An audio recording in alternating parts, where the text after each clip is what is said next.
біз мемлекеттік және азаматтық қызметкерлердің еңбекақысын арттыру арқылы жалақы жүйесін қайта қарастырамыз. Біз әскери ұйымдарға әскери және азаматтық қызметкерлер жалақысын көтереміз.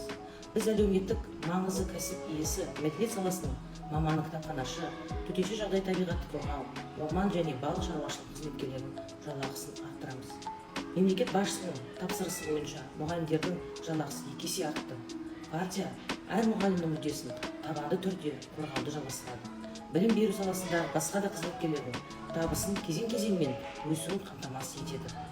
Дәрігер мен медицина қызметкерлерінің игілікті еңбегі лайықты түрде бағаланады.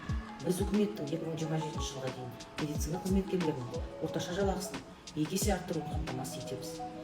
Біз жалақы мөлшерін көтереміз және бюджеттік мекемелердің техникалық персоналы мен білікті қызметкерлерінің табысын арасындағы алқашықтықты азайтамыз.